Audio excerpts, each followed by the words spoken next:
What anomers anomeric carbon atom कौन सा है? कार्बन एटम जो फर्स्ट होता है आपका ग्लूकोज फ्रुक्टोज जो भी शुगर है उसका कार्बन एटम फर्स्ट जो होता है उसको एनोमेरिक कार्बन एटम बोलते हैं। बाकी ईपीमर्स क्या होते हैं? Epimers if two sugars are differ in the arrangement of or configuration of hydroxyl group and hydrogen and hydroxyl group other than anomeric carbon atom, that is known as epimers. Okay, so anomers and epimers, यहाँ पे देखो epimers ये बोला है मैंने, glucose galactose and mannose, these are the epimers of each other। इसके ऊपर भी क्वेश्चन पूछा था एक बार। So glucose and mannose will have different arrangement at carbon number second. Glucose और मैनोज में कार्बन नंबर सेकंड जो है इसका, उसके ऊपर जो अरेंजमेंट है हाइड्रोक्सिल ग्रुप का और हाइड्रोजन का वो डिफरेंट है, इसलिए glucose and mannose are C2 epimers and glucose and galactose are C4 epimers। We have seen this part in the last lecture। Mutarotation में क्या होता है कि जो अल्फा बीटा फॉर्म जो है ये अगर सॉल्यूशन में डालेंगे तो ये इंटरचेंजेबल होता है। So there is interchange of alpha and beta anomers of glucose. Okay, so alpha anomer का जो ऑप्टिकल रोटेशन जो है वो कुछ अलग होता है, उसका कुछ 1112 डिग्री होता है ऑप्टिकल रोटेशन अल्फा एनोमर्स का। देन उसके बाद में उसके बाद में उसका कन्वर्जन बीटा एनोमर में होता है और उसका जो है ऑप्टिकल डिग्री वो अलग होता है। इन बिटवीन इक्विलिब्रियम होता है उसका 52 डिग्री में। तो ये we have seen this in last lecture also. The reactions of glucose we have seen this, that is also important part. Now today's lecture will begin from this point. Today's lecture will begin point this point. आज का जो है इस point से अपन चालू करेंगे आज का। सबसे पहले देखो आपके सामने स्ट्रक्चर है। Now you have structure in front of you. First one is the structure of your sucrose. First one is structure of sucrose. So here you will have glucose molecule first and here you will have fructose molecule। Okay, so you can see it is known as aldohexose glucose and it is a ketohexose। So you can see here glucose and fructose, they are bound together by 1 2 beta 1 2 glycosidic linkage. Glucose का carbon number 1, fructose का carbon number 2। Fructose का carbon number 1 यहाँ पे है CH2OH, बाकी ketone group यहाँ पे C double group. So that's why aldehyde group of your glucose plus ketone group of your fructose both are involved in the bond formation। That's why this sucrose is known as a non-reducing sugar। Then let's come to this point। This is known as a maltose। This is known as a maltose second structure, that is known as a maltose। So here again alpha 1 4 linkage is there। So alpha 1 4 linkage of this 2 sugar glucose molecule, that is known as a maltose। Again over here only one aldehyde group of one glucose molecule is involved in the bond formation। So another aldehyde group of another glucose molecule is free, so that's why it is a reducing sugar। Again this is example of your uh, galactose। Okay, so galactose is made up of glucose plus lactose is made up of glucose plus galactose। Okay, this is example of lactose। So here galactose, so उसका carbonyl carbon जो है, जो functional group जो है उसका वो involve है, लेकिन ग्लूकोज का फ्री है। यहाँ पे देखो aldehyde group of galactose is involve in the bond formation, aldehyde group of your glucose is free. So that's why this galactose and maltose both are the reducing sugar. Okay, ये दोनों reducing sugar है, लेकिन sucrose नहीं है। क्यों? इसका bond formation में दोनों भी, इसका अल्डिहाइड ग्रुप ग्लूकोज का, इसका फ्रुक्टोज का कीटोन ग्रुप, दोनों भी इन्वॉल्व है बॉन्ड फॉर्मेशन। देखो ना यहाँ पे फ्रुक्टोज का जो फंक्शनल ग्रुप है वो कौन से कार्बन एटम पे है? 2 नंबर पे CH2OH ये first carbon, then CHO C double bond O ketone group. तो 2 नंबर कार्बन एटम पे जो कीटोन ग्रुप है that is also involve in the bond formation. That's why sucrose is a non reducing sugar. याद रखो, इसके ऊपर question आ सकता है। Why sucrose is a non reducing sugar? Because the aldehyde functional group of glucose molecule is also involved in the bond formation and the ketone functional group of fructose is also involved in the bond formation। Are you getting or not? That's why this sucrose is non-reducing sugar। Okay, but in case of maltose aldehyde group of one glucose molecule is free। In case of lactose also aldehyde group of one glucose molecule is free। That's why both lactose and maltose both are the reducing sugar। ये दोनों reducing sugar होते हैं और ये वाला जो है वो रिड्यूसिंग शुगर नहीं है। Next we have seen the metabolism also। we have seen the glycolysis। we have seen the glycolysis also known as a Embden-Merov pathway। remember glycolysis is also known as Embden-Merov pathway। इसके ऊपर भी एक बार question आया था। इसके बाद में different enzymes we have seen the glycolysis। then we have seen the glycolysis, we have seen Krebs cycle also। so we'll see it again। So glycolysis will is nothing but the oxidation of your glucose molecule to pyruvate. Oxidation of glucose molecule to pyruvate. ठीक है, यहाँ पे देखो pyruvate, oxidation of glucose molecule to pyruvate, that is nothing but the glycolysis. So glucose will be converted into glucose 6 phosphate by hexokinase or glucokinase. Okay, and that is the first step. Then this glucose is converted into glucose 6 phosphate first. Okay, now glucose 6 phosphate is converted into fructose 6 phosphate by isomerase or phosphohexokinase isomerase or simply a isomerase enzyme. Okay, now fructose 6 phosphate is converted to fructose 1,6 bisphosphate by using phosphofructokinase. ये enzyme का नाम है phosphofructokinase, that will convert fructose by 6 phosphate into fructose 1,6 bisphosphate. Now this fructose 1,6 biphosphate or bisphosphate will be broken down into two pieces. It will be broken down into two pieces. First one is glycerylate 3 phosphate and second is dihydroxyacetone phosphate. Now ये glucose 6 phosphate जो है 6 carbon atom वाला है. अभी ये glyceride 3 phosphate जो है 3 carbon atom वाला है. ठीक है, डाइहाइड्रोक्सीएस्टोन फॉस्फेट भी 3 कार्बन आइटम वाला है. But these dihydroxyacetone phosphate and glycerylate 3 phosphate, they are interchangeable by isomerization. ठीक है, isomerase will convert dihydroxyacetone phosphate into glycerylate 3 phosphate. So here you are getting two molecules of glycerylate 3 phosphate. यहाँ पे दो molecules मिल रहे हैं आपको glycerylate 3 phosphate का. ठीक है, two molecules of glycerylate 3 phosphate. Now this is converted into 1,3-bisphosphoglycerate by enzyme known as glycerylate 3 phosphate dehydrogenase. Okay, here we will get a 1 NADH molecule. Now 1 NADH molecule will give you 3 ATPs. एक NADH molecule जो है आपको 3 ATP देता है और एक FADH molecule आपको 2 ATP देता है, याद रखो.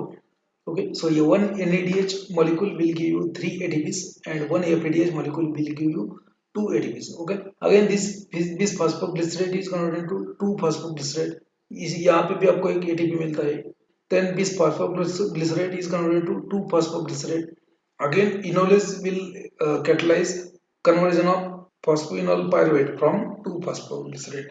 ये 2 phosphoglycerate का conversion phosphoenol pyruvate में करेगा आपका enolase. और now phosphoenol pyruvate will be converted into pyruvate, that is catalyzed by pyruvate kinase. Okay, now you are getting pyruvate over here. Now in presence of oxygen, this pyruvate is converted into acetyl CoA. ये जो pyruvate molecule जहाँ पे बन रहा है glycolysis में, अगर oxygen है तो उसका मॉलिक्यूल का ग्लाइकोलिस मतलब ये पायरुवेट का कन्वर्जन होगा एसिटिल कोए में. अगर आपके आपके यहाँ पे वहाँ पे ऑक्सीजन नहीं है, सो एरोबिक कंडीशन में pyruvate will be converted into acetyl CoA. In case of anaerobic condition pyruvate will be converted into lactate by lactate dehydrogenase. Okay, so we have seen this. Again we have also seen the Krebs cycle और tricarboxylic acid cycle. Tricarboxylic acid cycle भी अपन ने देखा है. Now in presence of oxygen pyruvate will be converted to acetyl CoA. ठीक है, now this acetyl CoA is known as a central molecule. acetyl CoA जो है वो central molecule है. Now from this acetyl CoA lot of things can be derived or lot of things can be biosynthesized. acetyl CoA से बहुत सारी चीजें biosynthesize कर सकते हैं और बहुत सारे मेटाबॉलिज्म का प्रोडक्ट भी होता है acetyl CoA. Okay, so acetyl CoA you are getting from glucose. Glucose is converted to pyruvate in the glycolysis and pyruvate is converted to acetyl CoA in presence of oxygen. Okay, aerobic condition में. Now again fatty acid का भी oxidation होके acetyl कोए बनता है. Ketogenic amino acid जो होते हैं उसका भी ऑक्सीडेशन होके आपका एसिटिल कोए बनता है. That's why this acetyl CoA is a central molecule. Now acetyl कोए it is utilized either for oxidation, then acetyl CoA can be utilized in body for synthesis of fatty acids, then cholesterol, steroid hormones and ketone bodies. तो ये acetyl CoA का बहुत important role है अपनी body में. ठीक है, कि acetyl CoA is a metabolic product of various metabolism and also it is a important intermediate for the synthesis of different metabolites or different bodies building blocks. कि acetyl कोए से आप फैटी एसिड भी biosynthesis कर सकते हैं, acetyl कोए से कोलेस्ट्रॉल भी सिंथेसिस करते हैं, स्टेरॉइड हार्मोन भी बॉडी अपनी सिंथेसाइज कर सकता है, कीटोन बॉडीज भी बनाता है. ठीक है, so that's why this acetyl CoA is known as a central molecule. Second after this there was another cycle known as a TCA cycle और ट्राइकार्बोक्सिलिक एसिड साइकिल और it is also known as a Krebs cycle. तो remember TCA cycle और Krebs cycle और citric acid cycle. Citric acid cycle इसको ही बोलते हैं, Krebs cycle भी इसको ही बोलते हैं, और ट्राई कार्बोक्सिलिक एसिड साइकिल इसको ही बोलते हैं। क्यों बोलते हैं try carboxylic acid cycle? Because इसमें क्या होता है कि 3 कार्बोक्सिलिक एसिड बनते हैं। कौन से? साइट्रेट, ठीक है, citrate, alpha keto glutaric acid and succinic acid. So these are the tricarboxylic acid cycle. उसके ट्राई कार्बोक्सिलिक एसिड साइकिल के बदले देखो यहाँ पे 3 कार्बोक्सिल ग्रुप है, 1 2 3, तो इसमें भी 3 है, इसमें भी 3 है, that's why it is known as tricarboxylic acid cycle, okay, TCA cycle, or it is also known as a Krebs cycle because it was invented by Dr. Hans Krebs, okay, that is known as a Krebs cycle, and it is also known as a citric acid cycle. So whatever acetyl CoA you are getting from oxidative glycolysis, aerobic glycolysis के अंदर जो acetyl CoA बन रहा है last में pyruvate का, so that is utilized in the Krebs cycle, okay, तो that acetyl CoA will enter into Krebs cycle. now आपके बॉडी में ऑलरेडी ये एक ऑक्जेलोएसिटेट नाम का होता है। ऑक्जेलोएसिटेट ये जो है ऑलरेडी आपके बॉडी में होता है। सो ऑक्जेलोएसिटेट जो है वो बाकी मेटाबॉलिज्म से आता है। कौन से? जैसे अमीनो एसिड का मेटाबॉलिज्म हो गया, ठीक है, तो या फिर आपका लैक्टेट का मेटाबॉलिज्म हो गया। So various kind of different metabolism will give you oxaloacetate. now this oxaloacetate and acetyl CoA will be combined together and converted into citrate by enzyme known as citrate synthetase. citrate synthetase नाम का enzyme ये citrate बनाएगा। citrate will be converted into isocitrate by the enzyme known as aconitase, ठीक है। then citrate will be converted into alpha ketoglutarate by citrate dehydrogenase। Citrate dehydrogenase alpha ketoglutarate जब मिलेगा आपको, so यहाँ पे एक NADH मॉलिक्यूल मिलेगा that will give you 3 ATP। Again this alpha ketoglutarate converted into succinyl CoA by alpha ketoglutarate dehydrogenase, okay, यहाँ पे भी आपको एक NADH मॉलिक्यूल मिलेगा। Then succinyl CoA will be converted into succinate by succinate dehydrogenase, succinate dehydrogenase. Then यहाँ पे आपको एक ATP मिलता है। then succinate जो बनता है वो that is converted into fumarate by succinate fumarate synthetase by fumarate synthetase। so you are getting your FADH molecule, ठीक है। FADH मतलब 2 ATP। now fumarate is converted to malate by fumarate dehydrogenase, then malate is converted to oxaloacetate। so this is known as a citric acid cycle, we have seen in the last lecture। तो यहाँ पे आपको इसलिए double repeat बोला है मैंने कि आपको याद रखना है कि इसका एनर्जेटिक्स कितना है। So how many number of ATPs they are synthesized in the Krebs cycle? Okay, so here you can see यहाँ पे एक NADH molecule है, एक यहाँ पे एक दूसरा है, ठीक है, दो, यहाँ पे एक तीसरा NADH molecule है, 3 NADH molecule, और यहाँ पे एक FADH molecule है, मतलब 3 NADH molecule, 1 FADH molecule and 1 ATP। कितना हो गया आपका? 1 NADH molecule will give you 3 ATP। So 3 into 3 9, then FADH का 2 11 and एक this ATP is 12। So 12 ATP you are getting from Krebs cycle, okay, okay, again I will summarize over here, you can see here। so acetyl CoA will be converted to citrate, then isocitrate, then alpha ketoglutarate, then succinate, fumarate and malate। at this stage you are getting NADH molecule, okay, then again यहाँ पे मतलब ये total 3 NADH molecule मिल रहे हैं आपको। so total 3 means 3 into 3 9, then FADH molecule मिल रहा है आपको वो 2 ATP का, और एक ATP आपका बन रहा है, मतलब टोटल हो गए आपके 12 ATP। so 12 ATP पर cycle of your Krebs cycle। Krebs cycle से आपको आएंगे 12 ATP, ग्लाइकोलिसिस से आएगा आपको 8 ATP।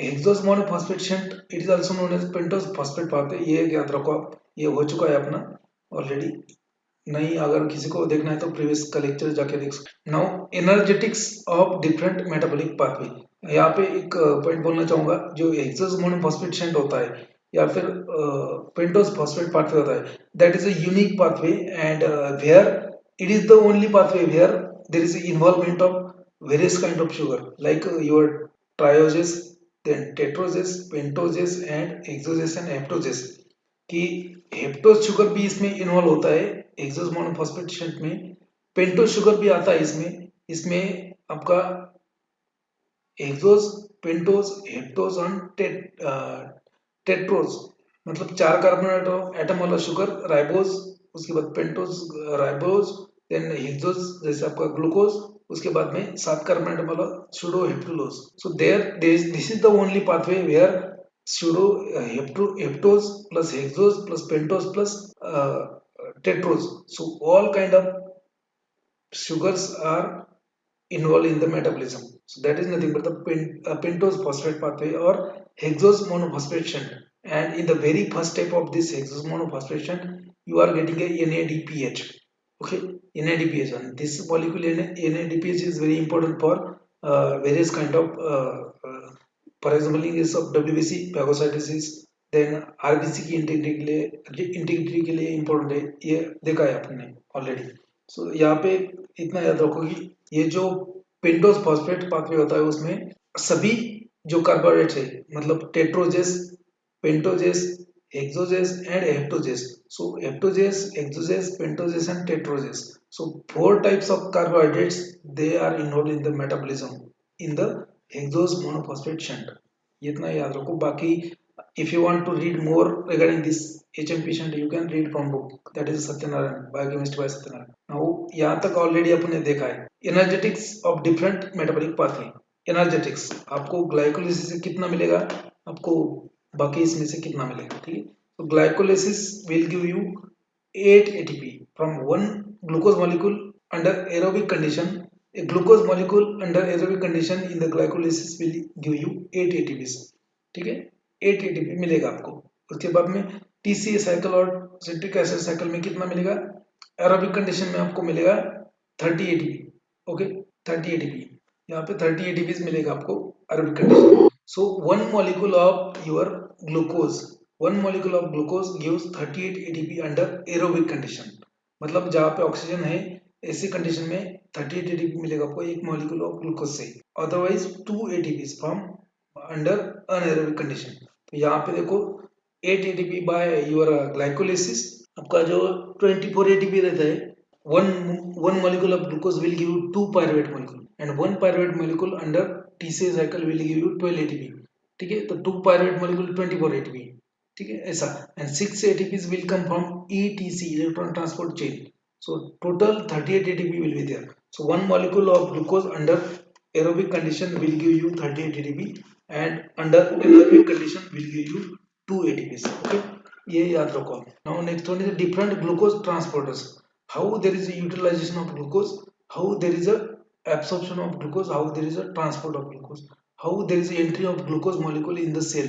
So that is done by different glucose transporters. So different glucose transporters कौन से होते हैं एक देख लेते हैं. Glucose transporter 1, GLUT1, glucose transporter 1. So these are nothing but the proteins, these are nothing but the proteins. Okay, GULT1 जो है, GULT2 है, जो भी है, they are present in the plasma membrane, they are present in the membrane, okay, of different cells. So these are nothing but the proteins, they are the glycoproteins, they are the glycoproteins. Okay, then these kind of different glucose transporters, they will actively transport glucose into the cell. So GULT1 that is present in the brain, kidney, placenta and RBCs. So it is responsible for the uptake of glucose. Means RBC में glucose कैसे जाएगा? So that is by GULT1. GLUT2 or glucose transporter 2 that is present in the liver, pancreas, beta cells, then small intestine and kidney. So rapid uptake of and release of glucose, that is responsible for the glucose. GLUT3, glucose transporter 3. So brain, it is present in the brain, kidney and placenta again. So responsible for the uptake of glucose. Again in case of GLUT4, so it is again a glucose transporter present in the heart muscle, skeletal muscles and adipose tissue. So it will stimulate the insulin and uptake of glucose.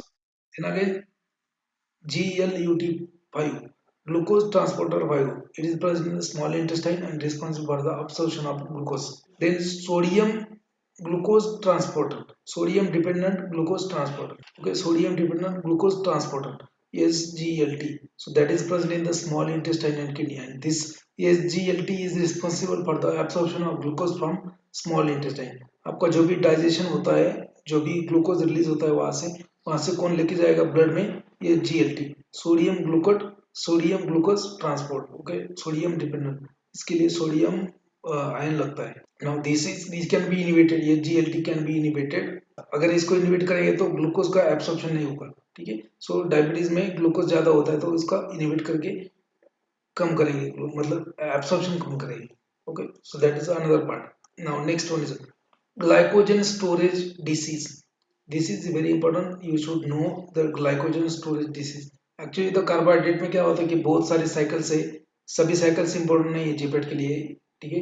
अगर पढ़ना है तो आप बहुत सारे detail में पढ़ सकते, बुक में दिया है अगर पढ़ना है तो, लेकिन मुझे नहीं लगता कि आपको इतना भी पढ़ने का टाइम है। So first, glycogen storage disease, this is important and question can be asked on this topic. Glycogen storage disease. Okay, first one is a von Gierke disease.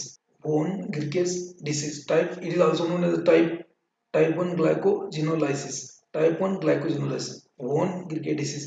As the name indicates, glycogenolysis, so it is a glycogen storage disease. मतलब क्या कि जो glucose molecule है उसका storage form क्या है, glycogen. वो store में बॉडी में स्टोर होता है as a glycogen. Glucose is stored in the body in the form of glycogen. Storage disease, glycogen storage disease, storage का disease है glycogen storage. Okay, so first one is a von Gierke's disease, type 1 glucogenolysis. So here there is one enzyme is there, so defective enzyme, defect in the enzyme known as a glucose 6 phosphatase. यहाँ पे इसमें क्या होता है कि एक glucose 6 phosphatase नाम का एंजाइम है, वो डिफेक्टिव बनता है. So this glucose 6 phosphatase will not, so glucose 6 phosphatase is defective enzyme, that's why it will not able to synthesize the glycogen over here, proper glycogen in the storage form. आपको इस von गिरके disease में आपको कैसे symptoms मिलेंगे, so enlarge liver, enlarge liver बड़ा हो जाएगा, hepatomegaly भी बोलते हैं उसको, enlargement of liver kidney, then fasting, hypoglycaemia. Hypoglycaemia क्यों हो रहा है यहाँ पे, बिकॉज ग्लूकोज का स्टोरेज फॉर्म ही नहीं बन रहा है. ओके, सो ग्लूकोज अवेलेबल नहीं रहेगा, that is by fasting hypoglycaemia, lactic acidosis, ketosis, gouty arthritis, accumulation of glycogen in the liver and kidney cells. So आपको यहाँ पे इसके सिम्टम्स वगैरह कुछ याद नहीं रखना है, आपको मेन इंपॉर्टेंट क्या है कि डिसीज का नाम, name of disease and defective enzyme, this two columns are very important. Okay, von Gierke disease, which is a glycogen storage disease, they can ask question like this, one of the following is a glycogen storage disease, और आपको इसमें का एक नाम देंगे और दूसरे कुछ नाम देंगे, ठीक है, तो आपको याद आना चाहिए. या फिर आपको ऐसा भी क्वेश्चन पूछेंगे कि match the different glycogen storage disease with their respective defect enzyme, ऐसा. So they will give you one column the name of the disease, and in another column they can mention the name of these enzymes, and they will ask match the following or identify the correct match. So you should be able to match. Okay, so first one is von Gierke disease, that is because of the glucose 6 phosphatase deficiency or defect in the glucose 6 phosphatase. Then second one is a Pompe disease. So it is again a glycogen storage disease.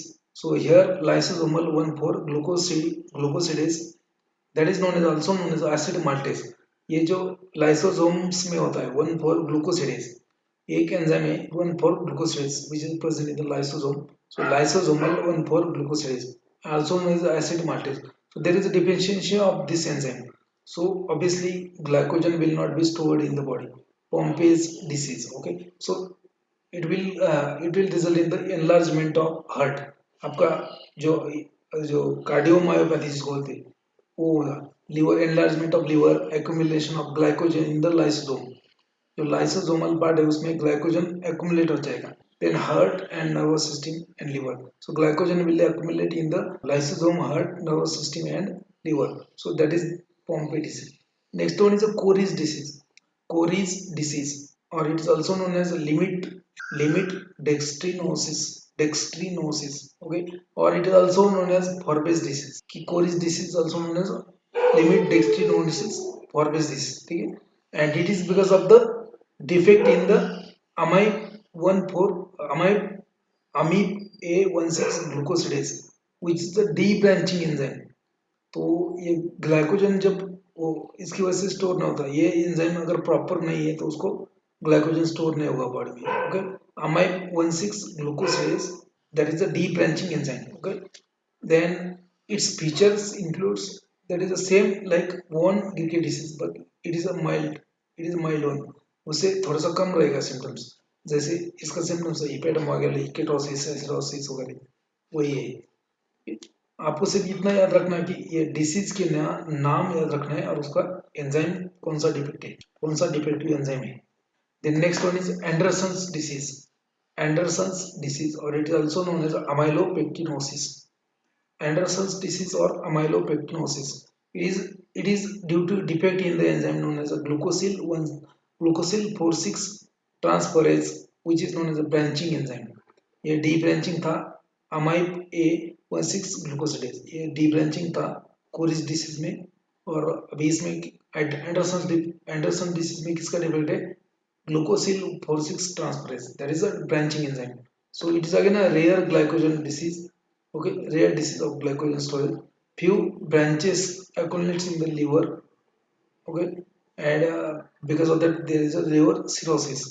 क्या होता है कि इसमें faulty glycogen बनता है, branching ज्यादा होता है, ब्रांचिंग होता है उसका मतलब जो लिनियर पॉलीमर बनना चाहिए ग्लाइकोजन का कि वो तो बनता है, उसके ब्रांचिंग भी आ जाता है, ब्रांचिंग पॉइंट्स भी आ जाता है। That's why faulty glycogen is there and that is not stored, so that's why glycogen storage disease again. The next one is a McArdle's disease. McArdle's disease, McArdle disease, or it is known as a type 5 glucogenolysis. McArdle disease or type 5 glucogenolysis, and it is due to the defect in the enzyme known as a glycogen phosphorylase, muscle glycogen phosphorylase. तो muscle glycogen phosphorylase का defect होता है इसमें Mac आर्डलेस disease में। और उसका उसका that is also known as type 5 glycogenolysis. So muscle glycogen storage is very high. इसमें क्या होता है कि ग्लाइकोजन जमा हो जाता है आपके मसल में। So glucose can not be available during exercise and subject can not perform strenuous exercise and which leads to muscle cramp. ठीक है, आप वहाँ पे एक्सरसाइज ज़्यादा नहीं कर सकते क्योंकि आपके मसल के लिए ग्लूकोज अवेलेबल नहीं है। ठीक है, वहाँ पे ग्लूकोज का स्टोरेज फॉर्म अवेलेबल है ग्लाइकोजन, लेकिन ग्लूकोज नहीं, क्योंकि एक एंजाइम डिफेक्ट, कौन सा? Muscle glycogen phosphorylase. Next one is a Hers disease. Next one is a Hers disease and it is again due to the liver glycogen phosphorylase. Liver में ये glycogen phosphorylase जो enzyme है उसका defect अगर होगा तो हर्स डिसीज। सिम्टम्स है उसके enlargement of liver, glycogen can not form from glucose. ठीक है, इसमें क्या है कि ग्लूकोज से ग्लाइकोजन नहीं बनता, मतलब ग्लाइकोजन से ग्लूकोज नहीं बनता। सॉरी, हर डिसीज में क्या होता है कि लिवर ग्लाइकोजन फॉस्फोराइलेज का डिफेक्ट हो जाता है। So that's why a glycogen can not be converted into glucose and that's why a patient will have mild hypoglycaemia. Hypo means कम, ग्लाइसेमिया मतलब glucose level. So blood glucose level कम रहेगा and ketosis. Then Tauris disease. Tauris disease. It is due to defect in the phosphofructokinase enzyme, and that leads to muscle cramps due to exercise. So this glycogen storage disease are very important. इसके ऊपर question आ सकता है। ठीक है, ये book में भी है मेरे, तो डोंट वरी अबाउट दैट, आप बाद में भी पढ़ सकते हो। Next one is hyperlipidaemia. Hyperlipidaemia means increase the blood level of lipids. Hyperlipidaemia ये क्यों होता है? Because of the blockage of gluconeogenesis. देखो आपके बॉडी में जो एक्स्ट्रा फैट्स होते हैं, ठीक है, एक्स्ट्रा फैट्स होते हैं तो वो आपके स्टोर होते हैं एडिपोज टिश्यूज में। ठीक है, अभी मान लीजिए कि आपके बॉडी को ग्लूकोज लग रहा है, आपके बॉडी में ग्लूकोज नहीं है, तो ग्लूकोज नहीं तो क्या होगा, जो when your body will not have glucose, enough glucose to meet the demands of body's energy, then in that case your fats or proteins will be mobilized. Your fats will be broken down into to form a acetyl CoA. Okay, and because of blockage of gluconeogenesis, इसमें क्या होता है? Blockage होता है gluconeogenesis. So that is nothing but the gluconeogenesis is nothing but the synthesis of glucose molecule from non-carbohydrate precursor. मतलब वही fat से glucose बनने का जो प्रोसेस है उसको बोलते हैं gluconeogenesis. What happens in the hyperlipidemia? There is a blockage of gluconeogenesis. So that's why fats, they are utilized to get energy, which result in the increased plasma free fatty level. Okay, plasma free fatty acid level बढ़ जाता है इसमें। क्यों बढ़ जाता है? Because of blockage of gluconeogenesis. Normally क्या होता है कि आपके फैट से ग्लूकोज बनता है अगर आपके बॉडी में ग्लूकोज नहीं है तो, लेकिन इसमें क्या होता है ग्लूकोनियोजेनेसिस में ही ब्लॉकेज हो जाता है, तो फिर क्या होगा कि जो फैट्स है वो एक्यूमुलेट हो जाएंगे, they are used for energy, and that because of that increased level of free fatty acid in the serum or blood, that is known as a hyperlipidemia. Next one is a hyperuricemia, and that is due to the, these are nothing but the disease related to carbohydrate metabolism. We are seeing the diseases related to carbohydrate metabolism. Hyperuricemia, glucose 6 phosphate accumulates hyperuricaemia मतलब क्या?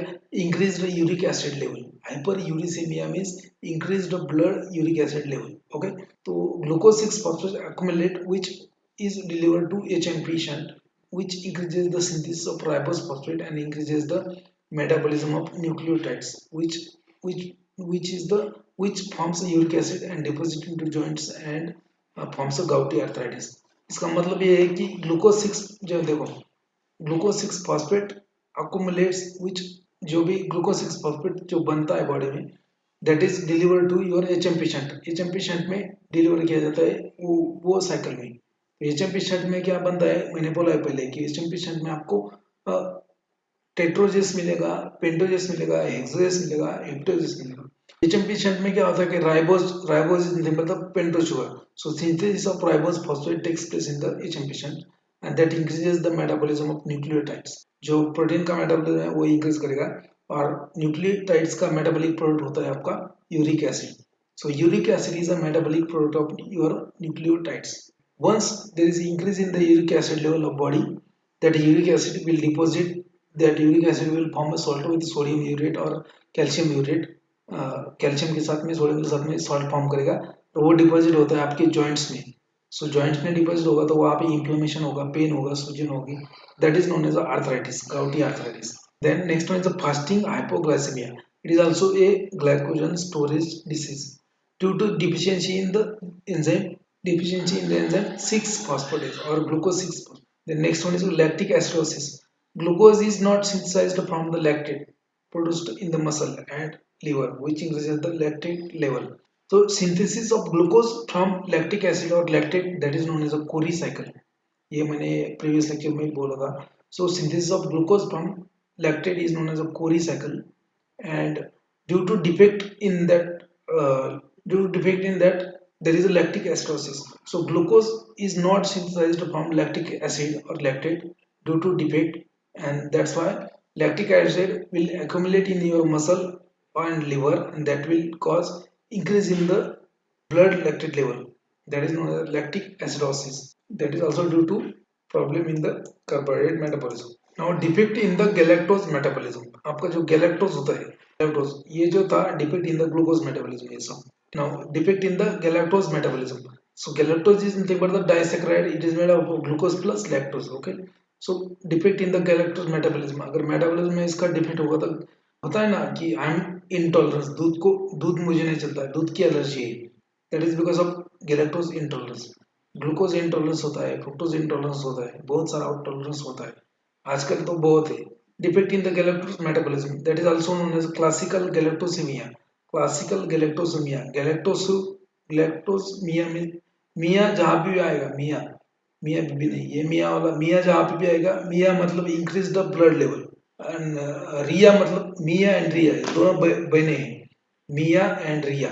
तो मिया मतलब क्या कि वो blood में रहता है, और रिया मतलब क्या कि वो यूरिन में रहता है। किसी भी शब्द के आगे मिया लगा दिया तो वो उसका लेवल ब्लड में ज्यादा है, और किसी भी वर्ड के आगे रिया लगा दिया तो उसका मतलब है कि उसका लेवल यूरिन में ज्यादा है। जैसे एग्जाम्पल, ग्लूकेमिया, ग्लूकेमिया, ग्लूकोज के आगे मैंने मिया लगा दिया, ग्लूकेमिया, ग्लूकेमिया मतलब increased blood glucose level. Glycosuria, तो ग्लाइको मतलब ग्लूकोज के आगे रिया लगा दिया मैंने, ग्लाइकोस यूरिया, तो ग्लाइकोस यूरिया मतलब increased glucose level in the urine. So मिया और रिया ये दोनों भी बहने हैं, मिया रहती है ब्लड में, रिया रहती है आपके यूरिन में। ठीक है, ऐसा मतलब आप समझ सकते हो। मिया मतलब जो भी, देखो फॉर एग्जांपल यूरेमिया, यूरेमिया मतलब क्या, increased urea level in the blood, that is uraemia. And urea glycosuria, sorry uraemia, uraemia मतलब increased level of urea in the blood. Okay, and यूरोरिया means increased level of that urea in your urine, ऐसा। okay, ammonia means increase the level of free amino acids in the blood, and ammonuria means increase the amino acid in the urine, presence of amino acid in the urine। that's the mia means blood, ria means urine। तो किसी भी word के आगे मिया लगा दिया तो उसका blood में लेवल इंक्रीज हुआ, ऐसा उसका मतलब होता है। और किसी भी वर्ड को रिया लगा दिया तो उसका मतलब उसका यूरिन में प्रेजेंस है. Okay, now defect. Okay, so this defect in the galactose metabolism, galactosemia, classical galactosemia, it is known as. It is due to the deficiency of galactose 1-phosphate uridyl transferase. ओके, इसमें ये deficiency होता है इस enzyme का, deficiency of enzyme known as galactose 1-phosphate uridyl transferase.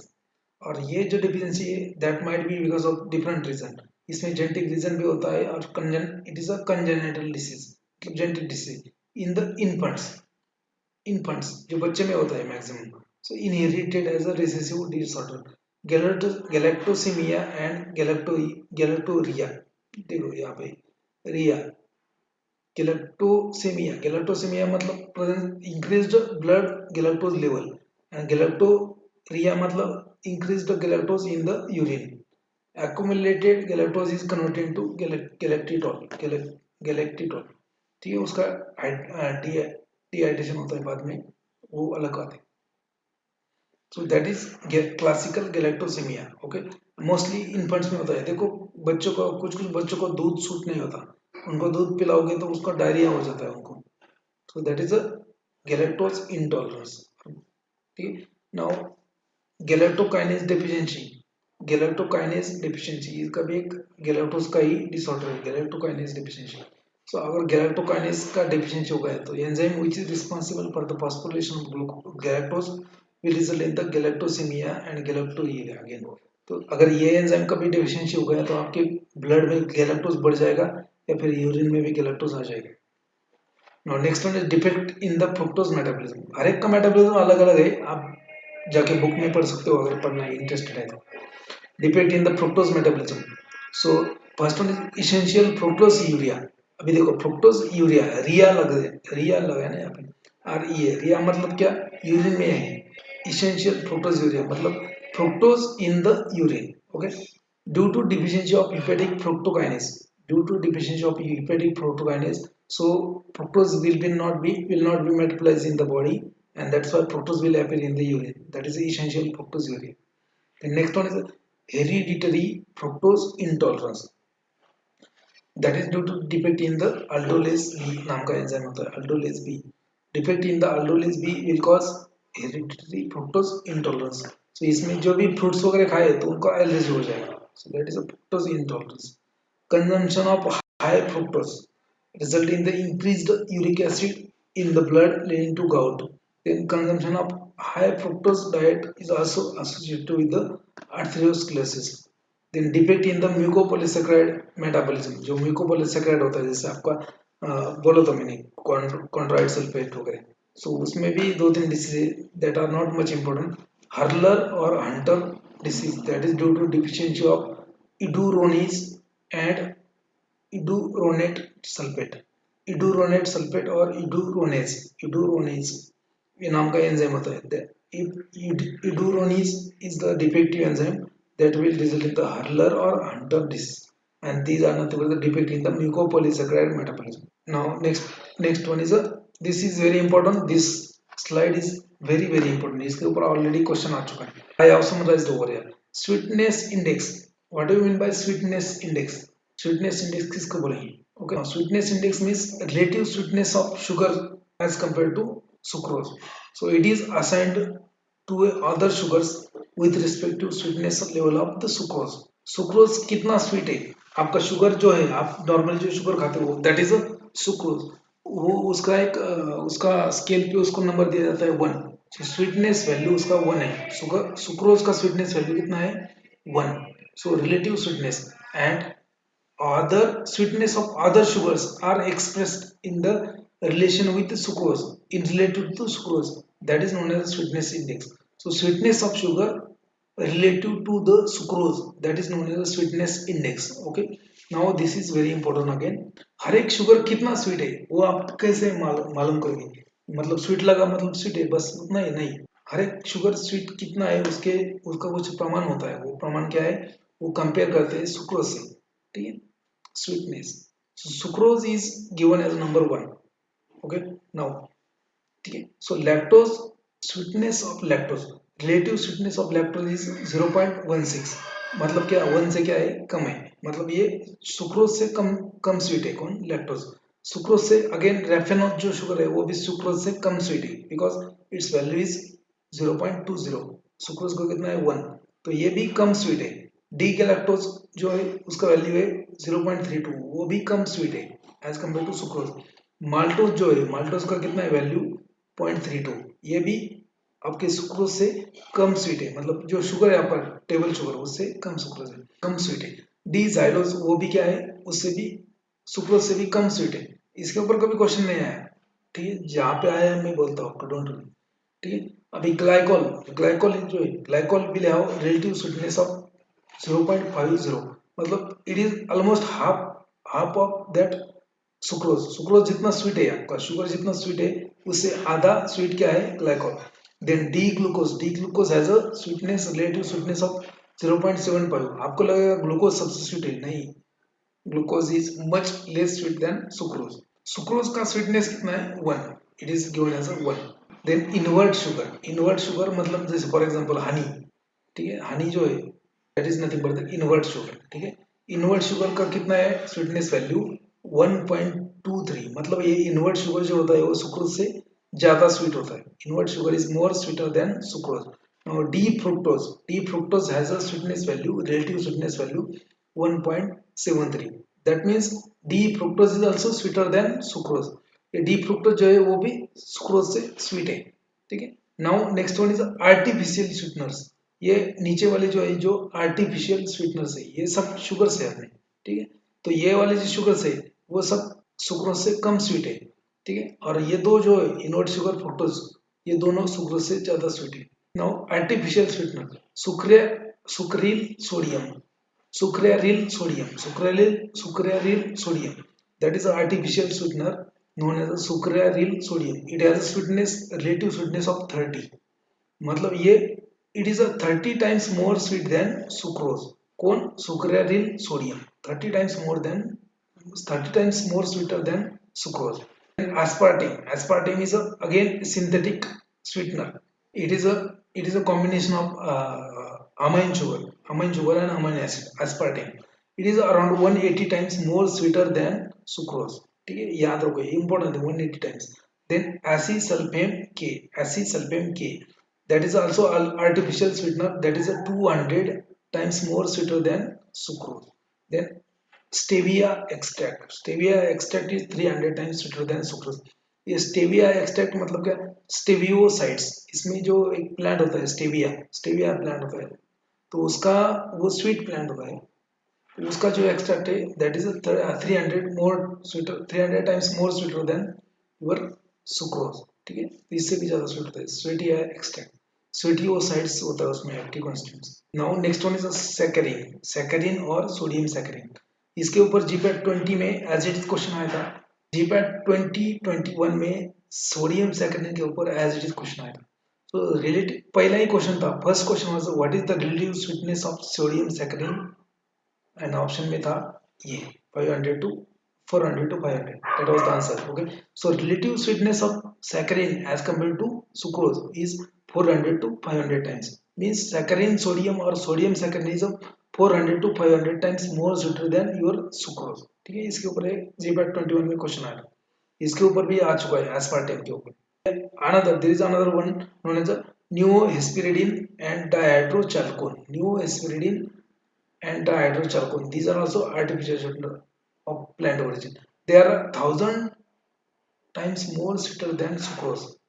जो आपका table sugar है वही ज्यादा स्वीट है, उससे भी 1000 गुना ज्यादा स्वीट होता है आपका नॉर एस्पिरिडिन एंड डायहाइड्रोचालोन।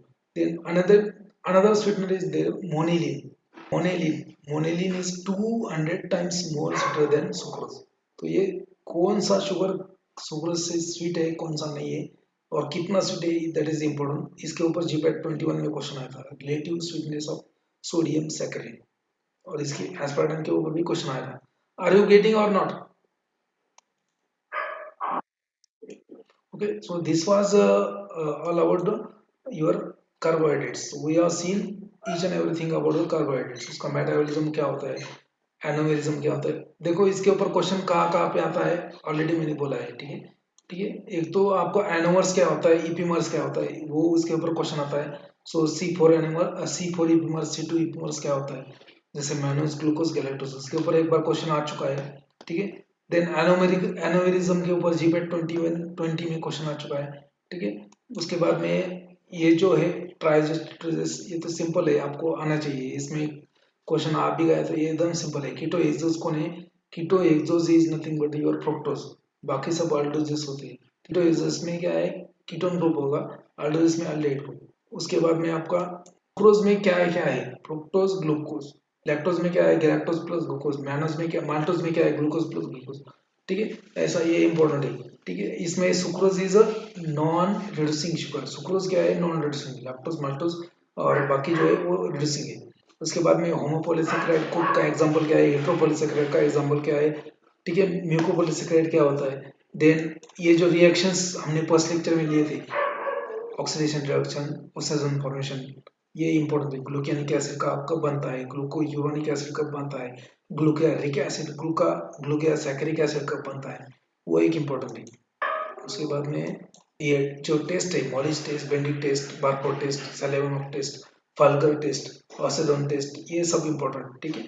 बिकॉज सी इसके ऊपर भी क्वेश्चन आया था जीपैट 2018 में, बेंडिक टेस्ट के ऊपर, बेंडिक टेस्ट। ठीक है, इंपॉर्टेंट है। आयोडीन के ऊपर भी एक बार क्वेश्चन आया था जीपैट 2009 में, कि स्टार्च जो है, स्टार्च में दो कंपाउंड तो है, amylose, amylopectin.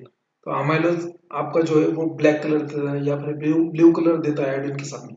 when iodine is reacted to a starch you will get a blue colour, सिर्फ स्टार्च के साथ में अगर करेंगे ब्लू कलर, लेकिन उसमें भी दो कंपाउंड होते हैं स्टार्च में, amylose and amylopectin. Amylose will give you blue or black color with iodine, and amylopectin will give reddish brown color or pink colour, pinkish colour.